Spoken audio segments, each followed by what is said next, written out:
beliau lahir di Jember pada tanggal 30 April 1984. Beliau beralamatkan di Pompes Mabdaul Ma'arif, Jalan Kiai Haji Ahmad Wahid Hashim, Desa atau Kecamatan Jombang, Kabupaten Jember. Nomor HP beliau 085 645 311 110. Dan beliau berpendidikan S1, S2 dan sedang menempuh studi S3 di UIN Sunan Ampel, Surabaya. Kemudian pekerjaan beliau sebagai dosen dengan jabatan Rektor Universitas Al-Falah As-Sunniyah Kejong Jember. Kemudian yang kedua, beliau juga seorang direktur penerbit Imtiaz Surabaya. Dan kemudian yang ketiga, beliau juga sebagai pengajar di Pondok Pesantren Mabdaul Ma'arif Jombang, Jember. Dan dari profil beliau juga, beliau punya beberapa karya tulis, sahabat-sahabat semuanya. Ada beberapa karya tulis, saya izin menyebutkan mungkin 1-3 karya tulis karena banyak sekali karya tulis yang sudah beliau buat, sahabat-sahabat semuanya. Salah satunya ada karya tulis Cermin Bening dari Pesantren. Tentunya pemateri kita ini pasti basicnya dari pesantren, sahabat-sahabat semuanya. Kemudian beliau juga penulis Surabaya Kota Pahlawan Santri. Dan yang ketiga, Kiai Haji Hashim Asy'ari, Bakti Kiai untuk Negeri. Maka dari itu kita panggil pemateri kita yang pertama. Kita beri aplaus yang meriah untuk Gus Rizal Mubazik Zionis MHI. Cirine pengurus NU, fatayat apa muslimat biasanya jenenge tul. Kalau enggak Siti, tul. Ya. Kalau zaman dulu pengurus fatayat atau muslimat cirinya namanya kalau enggak tin, jem, ti, mun, apa lagi? Hah? Nah, ya, nah, dun, jem, ti, nem. Nah, sing lanang ketua Ansor, pengurus Ansor cirinya penak, cakmat, dul, min, man, apa lagi? Wis pokoknya kayak gitulah. Ya. Allahumma sholli ala sayyidina Muhammad. Wis ben kompak kabeh penyampaiane penak, wis pokok diamini kabeh. Mugia Gusti Allah tansah maringi kita sedaya sihah lan afiah. Mugi-mugi kita sedaya niki minangka kawulane ingkang istiqomah ing dalam ibadah. Keluargane dadi keluarga sing sakinah, mawaddah, penuh rahmah, maslahah. Dzurriyyah dadi dzurriyyah sing saleh salihah. Tabungane nglumpuk penuh barokah. Saged tindak ziarah Mekah lan Madinah. Muga-muga mangke awak dhewe husnul khotimah. Lan malaikane benjing teng dinten kiamat angsal syafaatipun baginda Rasulillah. Muga-muga utangi lunas. Masalahnya podo ternyata ya. Yang saya hormati juga senior saya, kakak saya Mbak Zidni Ilma, dan juga para pengurus-pengurus lain yang tidak dapat saya sebutkan satu persatu. Para sahabat, karena waktunya mepet, saya ingin cerita. 6 September lalu saya berkunjung ke Malaysia. Saya berjumpa dengan salah satu pengurus Nahdlatul Ulama di Malaysia, namanya Bu Mimin Mintarsih. Beliau adalah ketua PCI Muslimat NU Malaysia. Beliau dulu juga aktivis fatayat. Ketika saya sowan ke sana, beliau di samping rumahnya mengasuh puluhan bahkan ratusan anak-anak TKI yang ilegal maupun yang legal. Diasuh untuk dididik sholat dan seterusnya, diperkenalkan kepada Nahdlatul Ulama dan sebagainya. Waktu itu saya didampingi oleh beberapa dosen dari kampus UAS maupun kampus IAI Al-Qadiri dan juga berjumpa dengan suaminya.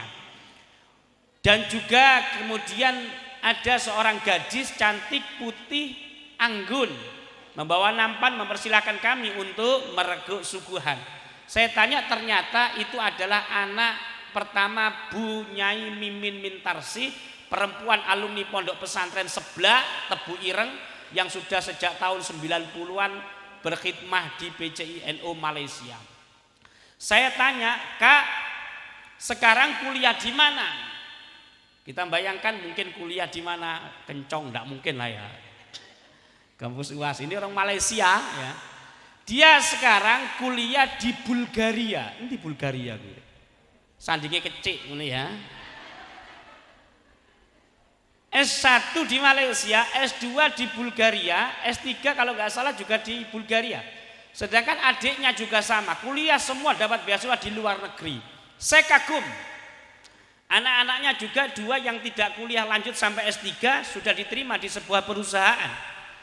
Kemudian saya tanya kepada Bunyai Mimin, Bunyai, apa resep panjenengan sehingga bisa memiliki anak yang cerdas-cerdas seperti ini dan bermanfaat untuk umat? Apa resepnya kira-kira? Dijawab dengan pasti oleh beliau, iki dirungokno kabeh iki ya. Saya punya keyakinan kalau saat ini saya mendapatkan berbagai anugerah dari Allah lantaran saya berkhidmah di Nahdlatul, berkhidmah di Nahdlatul. Saya ulangi, berkhidmah di Nahdlatul. Ini yang pertama. Yang kedua, ini bagian dari tanggung jawab kita semua, khususnya para sahabat Fatayat Nahdlatul Ulama. Juli lalu ditemukan satu karung berisi jasad manusia, perempuan sudah tidak ada nyawa lagi, namanya Mbak Rias. Ditemukan di mana? Di Lampung. Ini adalah salah satu aktivis Fatayat Ranting dan juga PAC di daerahnya, ditemukan sebagai bagian dari korban Oke, bulan Juli lalu. Silakan cek kasusnya.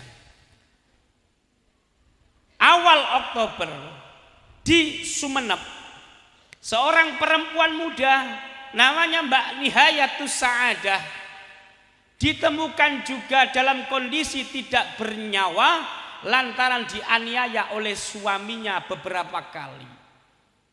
Dia juga bagian dari keluarga Fatayat Ranting di daerahnya. Ini poin kedua berkaitan pada nasib kader-kader Fatayat. Apa yang hendak saya sampaikan selain poin pertama tentang khidmah? Karena kita yakin yang namanya khidmah itu akan membawa barokah.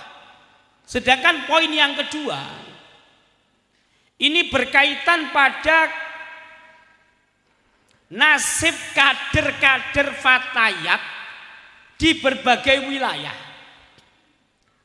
Ada yang menjadi korban pembunuhan, ada yang kemudian menjadi korban penelantaran ekonomi dari suami yang tidak bertanggung jawab lantaran suaminya kecanduan judi on, kecanduan pinjaman on, males beker, suami disuruh beker, istri disuruh beker, dan lain sebagainya. Nah ini yang menjadi what? Ini yang menjadi keprihatinan kita semua, bahwa saya hakul yakin banyak sekali, bukan mungkin banyak sekali lah, katakanlah banyak kader-kader Fatayat NU atau tetangga kader Fatayat NU yang selama ini tidak melakukan perlawanan atas tindakan-tindakan yang merugikan dirinya sendiri, bahkan yang sampai menghilangkan nyawa dirinya sendiri. Apa yang hendak saya sampaikan kepada para pengurus PAC yang baru dilantik? Ayo lebih banyak membuka mata, membuka telinga, bahwa mungkin ada di antara kader-kader panjenengan, pengurus PAC maupun Ranting yang selama ini menjadi korban KDRT. Dampingi, advokasi mereka.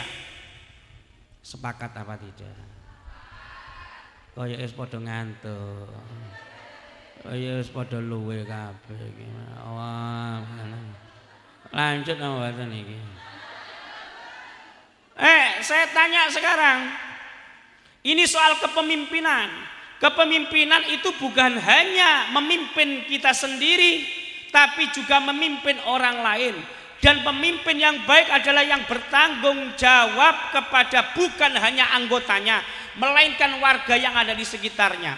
Makanya para sahabat PAC Fatayat, para pengurus, manakala kemudian menemukan ada tetangga, bahkan naudzubillah ada kader Fatayat panjenengan yang datang ke acara kaderisasi Fatayat, datang ke acara pengajian dengan muka lebam, bahkan ada bekas hitam-hitam bekas pukulan.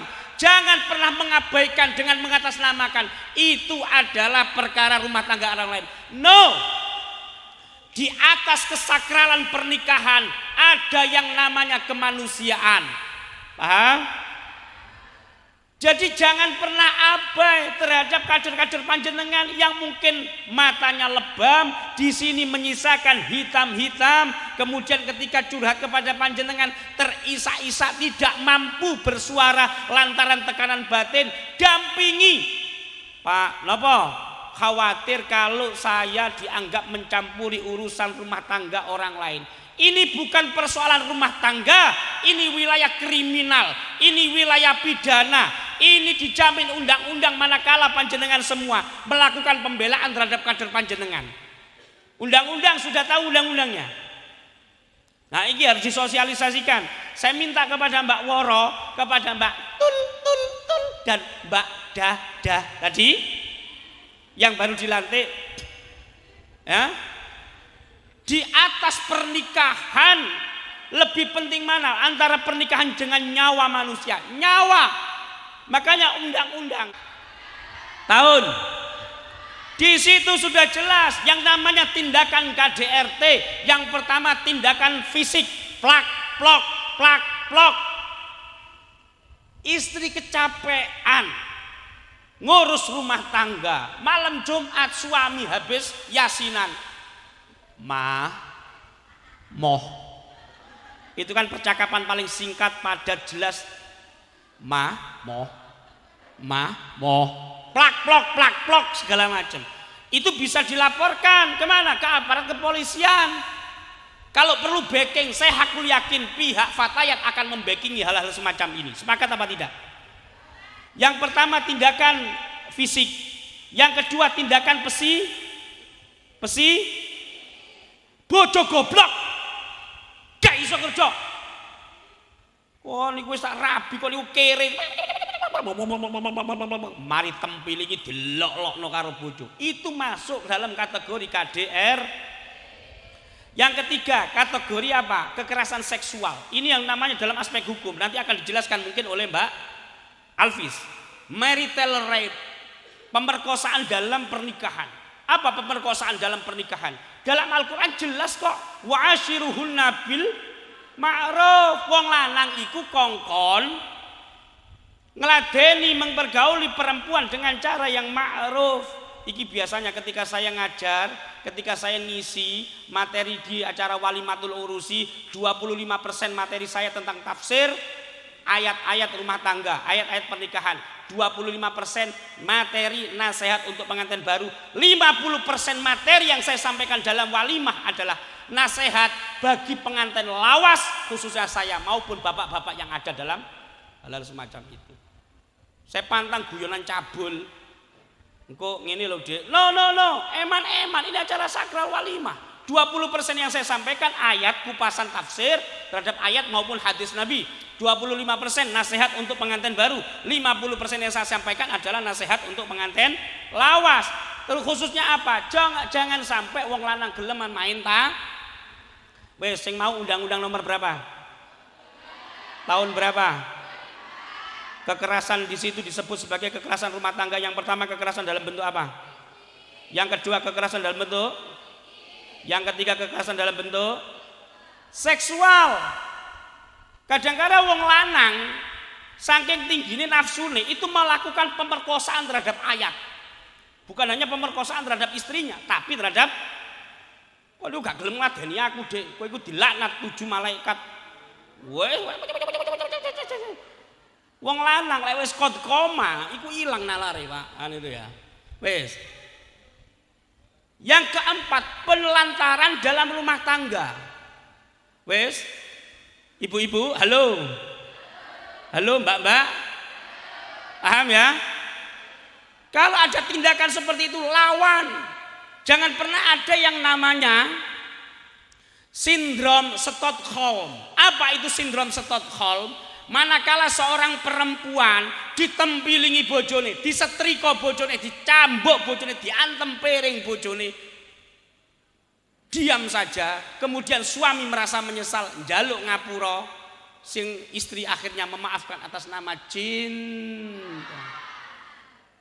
Mari plak plok lapor nang gone bapake sing sabar, sing ngene segala macam. Akhirnya ngomong pegatan, emoh bu, lapo, lek aku pegatan, aku gak iso kerja. Padahal cerai seringkali tidak sekejam yang kita bayangkan. Betapa banyak kita melihat banyak perempuan yang sebelumnya hidupnya sengsara dalam rumah tangga bersama laki-laki garangan yang tidak bertanggung jawab. Manakala kemudian cerai, hidupnya justru tertata. Banyak enggak? Banyak sekali. Jadi ini adalah bagian dari martabat perempuan. Jangan kemudian kalian, nun sewu kalian, panjenengan semua hanya diam manakala terjadi tindakan-tindakan KDRT sebagaimana disebutkan dalam Undang-Undang Nomor tahun wes iki sosialisasi Undang-Undang Nomor 23 tahun 2000. Saya berharap ini kalau misalnya pengurus Mbak Woro, Mbak Tul karo tadi itu mendapatkan laporan ini, segera laporkan. Pak, saya wedi apa? Ditempilingi, dilabrak karo bojone.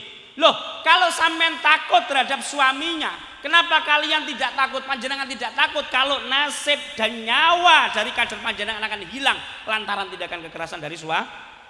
Makanya ini diantara yang saya usulkan kepada para pengurus baru, diantara bagian dari strategi kepemimpinan. Lindungi anggota panjenengan, kader-kader panjenengan dari tindakan-tindakan KDRT semacam ini. Dengan cara apa? Panjenengan semua harus melek wilayah hukum.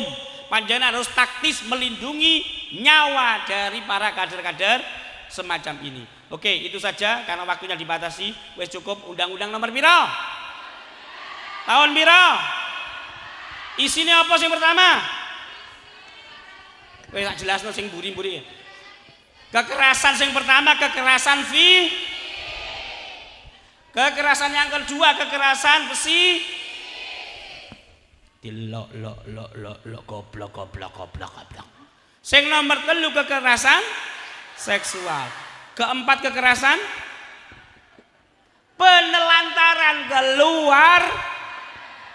Bojone kerja alasane nang ndi? Nang Malaysia. 2 tahun gak ngirimi duit, ternyata rabi maneh. Lah gak pleki dong niku. Gugat cerai. Anda wahai para perempuan memiliki hak untuk menentukan masa depan panjenengan. Anda wahai kaum perempuan memiliki hak untuk melindungi nyawa Anda semua. Anda wahai para perempuan memiliki hak untuk menentukan nasib diri kalian ke depannya yang lebih baik dan juga menyongsong nasib dari anak-anak yang telah kalian lahirkan. Allahumma sholli ala sayyidina Muhammad. Wis cukup, waktune wis entek. Dibatasi karo Mbak Ainun iki lho. Wis 15 menit iki. Cukup. Wallahu a'lam bishawab. Assalamualaikum warahmatullahi wabarakatuh. Waalaikumsalam warahmatullahi wabarakatuh.